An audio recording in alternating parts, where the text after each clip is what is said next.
Hello बच्चों, कैसे हैं आप। आज हम पढ़ेंगे निष्क्रिय गैस। इस चैप्टर की बोर्ड परीक्षा में पूछे जाने वाले कुछ महत्वपूर्ण बहुविकल्प या विकल्प वाले प्रश्न, ऑब्जेक्टिव टाइप क्वेश्चंस। तो चलिए शुरू करते हैं।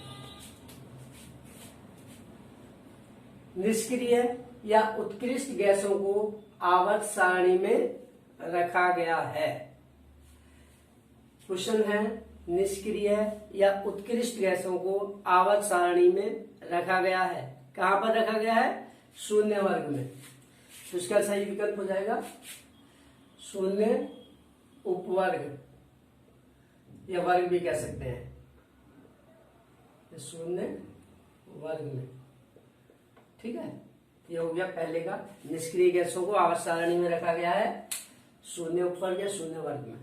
नेक्स्ट क्वेश्चन, सर्वप्रथम खोजी गई निष्क्रिय गैस थी। सर्वप्रथम किस निष्क्रिय गैस को खोजा गया? तो सर्वप्रथम खोजी गई निष्क्रिय गैस थी आर्गन, जिसे खोजा था रेले और रैमसे ने मिलकर। तो इसका आंसर हो गया आर्गन, AR। तो सबसे पहले खोजी गई निष्क्रिय gas argon. Next question, argon की खोज की। आर्गन की खोज की थी, किसने की थी आर्गन की खोज? रेले और रैमसे ने। रेले और रैमसे, इन दो वैज्ञानिकों ने मिलकर खोज की थी आर्गन की। फर्स्ट टाइम खोजी गई प्रथम निष्क्रिय गैस थी आर्गन, और आर्गन को खोजा रेले और रैमसे ने। तो इससे दो क्वेश्चन बन गए। नेक्स्ट क्वेश्चन, उत्कृष्ट गैस, नोबल गैस निष्क्रिय होती है क्यों? उत्कृष्ट गैस यानी कि नोबल गैस या निष्क्रिय गैस निष्क्रिय होती है, क्यों होती है? क्योंकि इनमें इनका स्टक पूरा होता है, यानी कि इनका विन्यास स्थायी होता है। स्थायी विन्यास के कारण, अष्टक पूरे का मतलब होता है स्थायी विन्यास। 8 पूरे होते हैं तो उसका विन्यास स्थायी हो जाता है। स्थायी विन्यास, स्थायी विन्यास के कारण से। ठीक है, ये कह सकते हैं, ये क्वेश्चन बन सकता है, उत्कृष्ट गैसें निष्क्रिय इस कारण से होती हैं स्थायी विन्यास। इसको इंग्लिश में क्या देते हैं? Stable configuration. उससे ज्यादा यूज किया जाता है इसके लिए एक शब्द closed cell, closed cell configuration.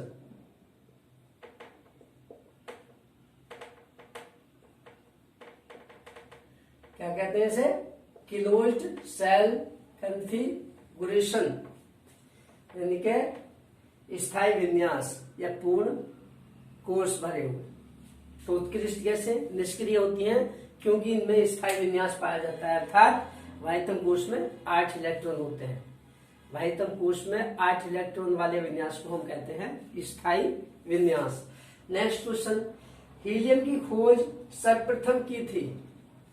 Helium की खोज सर्वप्रथम किसने की थी? फ्रैंकलैंड और लोकेयर, दो वैज्ञानिक थे। फ्रैंकलैंड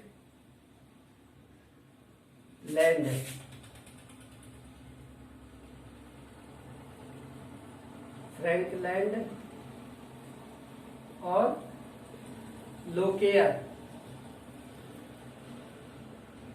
फ्रैंकलैंड और लोकेयर, इन दो वैज्ञानिकों ने मिलकर खोज की हीलियम की सर्वप्रथम सूर्य के स्पेक्ट्रम से। नेक्स्ट क्वेश्चन, हीलियम का मुख्य स्रोत है। हीलियम का मुख्य स्रोत क्या होता है पृथ्वी पर? हीलियम का सबसे मुख्य स्रोत होता है मोनाजाइट सैंड। मोनाजाइट सैंड, जो कि पाया जाता है तमिलनाडु के किस जगह? तमिलनाडु की जगह है क्या, कौन सी जगह है? स्वीडन देश में और तमिलनाडु में एक जगह पाया जाता है, नाम तो हम भूल गए क्या। तो हीलियम का स्रोत क्या है? Monazite sand. मोनेजाइट कह दीजिए, मोनाजाइट कह दीजिए। मोनेजाइट सैंड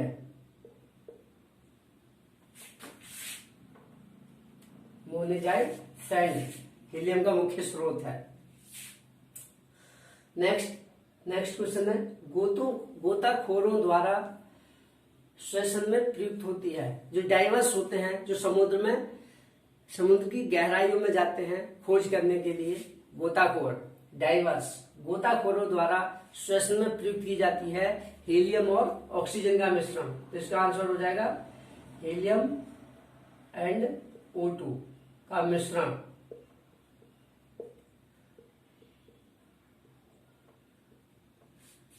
गोताखोरों द्वारा श्वसन में प्रयुक्त होती है हीलियम और O2 का मिश्रण, क्योंकि गहराई पर जाने पर प्रेशर बढ़ता है और हाई प्रेशर उच्च दाब पर नाइट्रोजन गैस द्रवित होने लगती है और ब्लड में पॉइजनस इफेक्ट डालती है, विषैला प्रभाव डालने लगती है शरीर के अंदर। इसलिए हीलियम और ऑक्सीजन का मिश्रण प्रयुक्त होता है। नेक्स्ट क्वेश्चन, वायुयानों के टायरों में भरी जाती है। वायुयानों के टायरों में भरी जाती है गैस हीलियम He।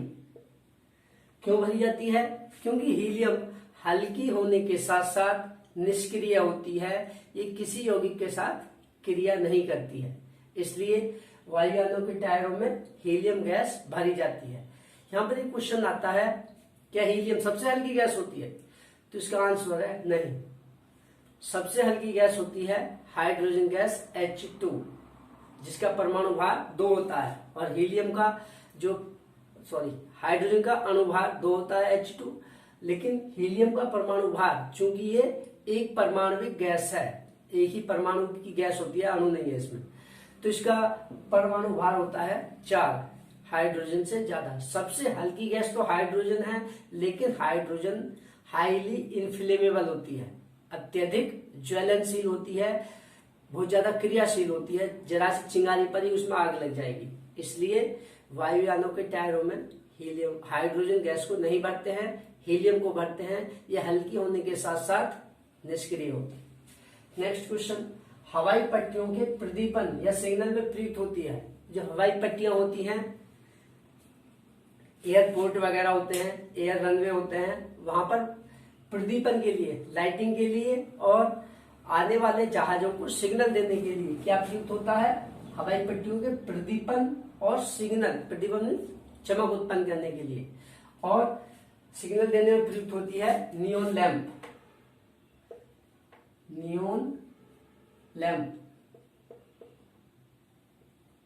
यानी कि नियोन गैस के लैंप प्रयुक्त होते हैं हवाई पट्टियों पर और जहाजों को सिग्नल देने के लिए। नेक्स्ट क्वेश्चन है, किस तत्व के रेडियो एक्टिव रिएक्टेंट से 2 निष्क्रिय गैसें प्राप्त होती हैं? ये बहुत इंपॉर्टेंट क्वेश्चन है। किस तत्व के रेडियो एक्टिव रिएक्टेंट से 2 निष्क्रिय गैसें प्राप्त होती हैं? तो इसका आंसर है रेडियम। रेडियम होता 88, रेडियम 226, इसके रिएक्टेंट से प्राप्त होती हैं 2 निष्क्रिय गैसें। यदि आप इसका परमाणु क्रमांक और परमाणु भार ना भी याद रखना चाहें तब भी चलेगा, ठीक है, खाली रेडियम ऑप्शन होगा विकल्प तब भी सही होगा। ये परमाणु क्रमांक और परमाणु भार नहीं दिया होगा तब भी इसका विकल्प रेडियम ही होगा, Ra रेडियम। देखिए कैसे देता है, हमने बताया था, ये देता है 86 रेडोन, एक निष्क्रिय गैस, प्लस दूसरी gas helium. Radium radio active reactant पर 2 निष्क्रिय गैस देता है। पहली है 86 Rn222, यानी कि रेडोन गैस, और एक निष्क्रिय गैस हीलियम। एकमात्र रेडियम ही ऐसा तत्व है जो रेडियो एक्टिव रिएक्टेंट पर 2 निष्क्रिय गैस एक साथ दे देता है। तो इसका आंसर हो गया रेडियम, Ra, या खाली Ra, रेडियम भी आएगा लिखा हुआ तब भी इसका सही आंसर है। नेक्स्ट क्वेश्चन है, रेडोन की खोज की थी, यानी कि अंतिम निष्क्रिय गैस जो कि रेडियो एक्टिव होती है, रेडोन Rn, रेडोन की खोज की थी वैज्ञानिक डार्न ने।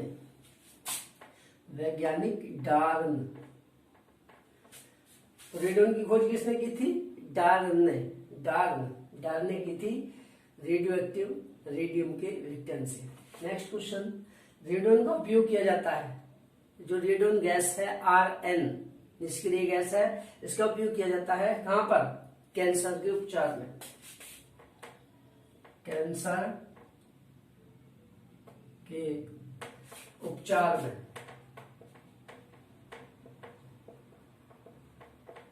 कैंसर के उपचार में इसका उपयोग किया जाता है रेडोन का। नेक्स्ट क्वेश्चन है मोनाजाइट या मोनेजाइट सैंड होता है या मोनेजाइट सैंड है। क्या होता है मोनेजाइट सैंड? मोनेजाइट सैंड होता है थोरियम के सिलिकेट और फॉस्फेटों का मिश्रण। इसका आंसर क्या हो जाएगा? थोरियम, थोरियम होता है TH, इसका प्रतीक थोरियम पे TH होता है। थोरियम के सिलिकेट, थोरियम के सिलिकेट व फॉस्फेटों का मिश्रण,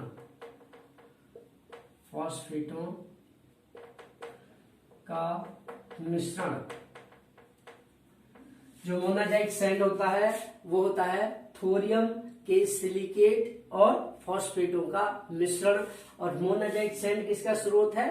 हीलियम का। ऊपर आया अभी देखिएगा, हीलियम का मुख्य स्रोत है मोनेजाइट सैंड।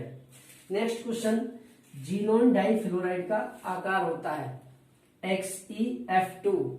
जब आपको स्ट्रक्चर बताई थी तब हमने बताया था इसमें संकरण होता है sp3d संकरण, लेकिन 3 एकांकी इलेक्ट्रॉन युग्मों के कारण इसका आकार त्रिकोणीय द्विपिरामिडीय से विकृत होकर हो जाता है रेखीय। तो कैसा होता है? जीनोन डाइफ्लोराइड का आकार होता है रेखीय। देखिए इस तरह का, देखिए Xe ऐसे था, एक इधर को एक इधर, फ्लोरीन यहाँ पर, एक फ्लोरीन यहाँ पर, और इस तरह से ऐसे ऐसे और ऐसे। यहाँ पर नॉन इलेक्ट्रॉन पेयर थे, एकांकी इलेक्ट्रॉन युग्म, तो रेखीय एक रेखा में था जीनोन डाइफ्लोराइड। तो जीनोन डाइफ्लोराइड की स्ट्रक्चर कैसी होगी? रेखीय। Next question, xenon tetrafluoride XeF4 में संकरण होता है। जीनोन टेट्राफ्लोराइड में संकरण होता है sp3d2, जो हमने आपको पढ़ाया था sp3d2। और इसकी शेप होती है कैसी? स्क्वायर प्लेनर, वर्ग समतली।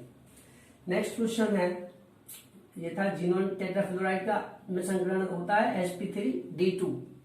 Next question, xenon trioxide, xenon trioxide का आकार होता है, जीनोन ट्राइऑक्साइड का आकार कैसा होता है? पायरेमिडल, इस तरह का। देखिए Xe था और यहां पर होता है नॉन इलेक्ट्रॉन पेयर। sp3 संकरण है, लेकिन इसमें एक एकांकी इलेक्ट्रॉन युग्म पाया जाता है जीनोन के पास, तो इसकी शेप कैसी हो जाती है? पायरेमिडल, जैसे उल्टा पिरामिड है, ऐसा होता है पिरामिड। तो जैसे पिरामिड उल्टा हो तो कैसी शेप हो जाती है? पिरामिडीय। जीनोन और ट्राइऑक्साइड का आकार होता है पिरामिडीय, तो इसका विकल्प हो जाएगा पिरामिडीय, पायरेमिडल, पायरेमिडल। ठीक है, तो इस तरह से ये सारे विकल्प वाले क्वेश्चन जो हमने बनाए थे इस चैप्टर से, निष्क्रिय गैस इस चैप्टर से जो मुख्य बोर्ड परीक्षा के लिए इंपॉर्टेंट विकल्प वाले प्रश्न थे, ऑब्जेक्टिव क्वेश्चंस थे, वो यहीं पर समाप्त हो जाते हैं। आशा करता हूं कि आपको समझ आ गए होंगे। यदि समझ ना आए तो आप कमेंट करके या व्हाट्सएप पर मैसेज करके पूछ सकते हैं। यदि वीडियो अच्छी लगे तो लाइक करें और अपने कक्षा 12 में पढ़ने वाले भाइयों और बहनों के साथ इसे शेयर करें। और चैनल को अभी तक सब्सक्राइब नहीं किया है तो सब्सक्राइब करें और बेल आइकन को दबा लें। तो आज बच्चों इतना ही। Thank you.